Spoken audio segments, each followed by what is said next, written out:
Welcome to my YouTube channel my dear students.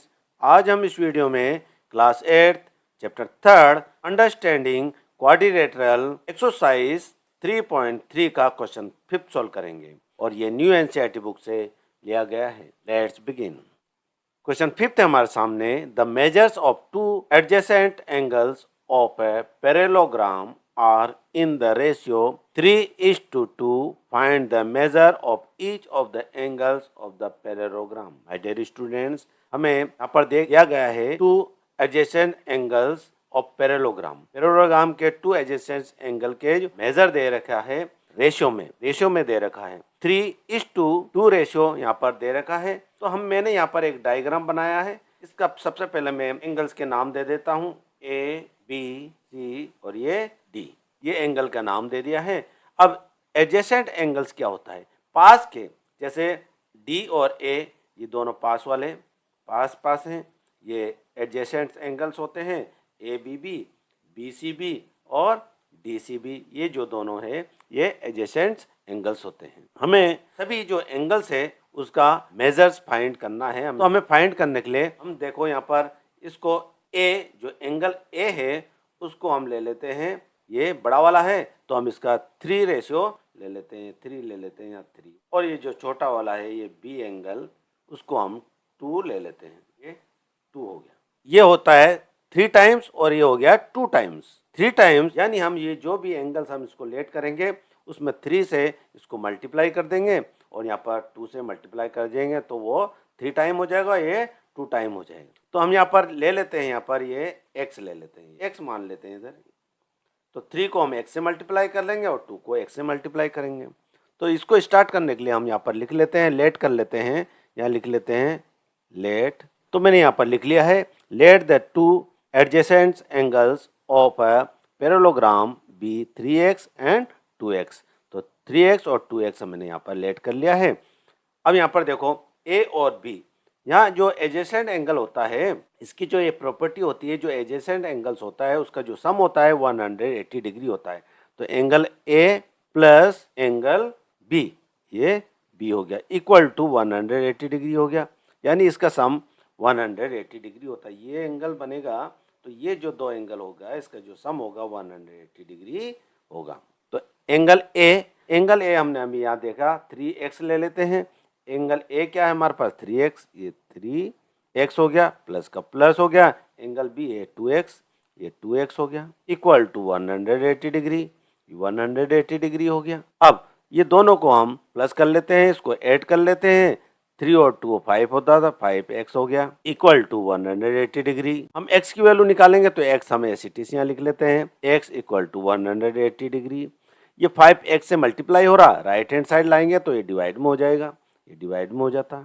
हम इसको cancel कर लेंगे, इसको जब हम कैंसिल करेंगे तो हमें मिलेगा x की वैल्यू 36, ये 36 डिग्री हो गया, ये 36 डिग्री x की वैल्यू आ गई हमारे पास 30 डिग्री। अब जब x की वैल्यू आ गई हमारे पास तो हम इसको आसानी से हम इसको सभी एंगल को हम ठीक से फाइंड कर सकते हैं। मैं यहाँ पर इसकी प्रॉपर्टी भी यहाँ पर लिख लेता हूँ, ये मैंने यहाँ पर ये भी लिख लिया, adjacent angles of parallelogram are supplementary. ये सप्लीमेंट्री होता है यानी 180 डिग्री का होता है।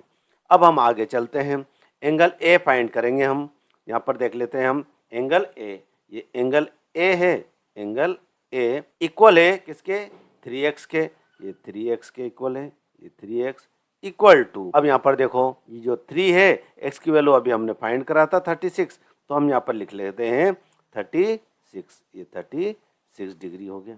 अब ये जो ब्रैकेट लगाया है ये मल्टीप्लाई होता है, 36 को 3 से मल्टीप्लाई कर लेंगे तो हमें मिलेगा 108 डिग्री, ये 108 डिग्री आ गया। तो ये जो एंगल ए है उसकी वैल्यू आ गई हमारे पास 108 डिग्री।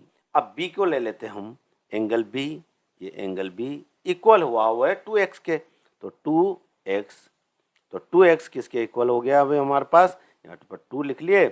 x की वैल्यू अभी हमने फाइंड करा था 36, तो हमें x की जगह हम क्या लिख लेते हैं 36। अब ये दोनों को हम मल्टीप्लाई कर लेंगे, जब हम इन दोनों को मल्टीप्लाई करेंगे तो हमारे पास आ जाएगा 72 डिग्री। तो ये x की वैल्यू यानी b की वैल्यू भी अब हमारे पास आ गई 72।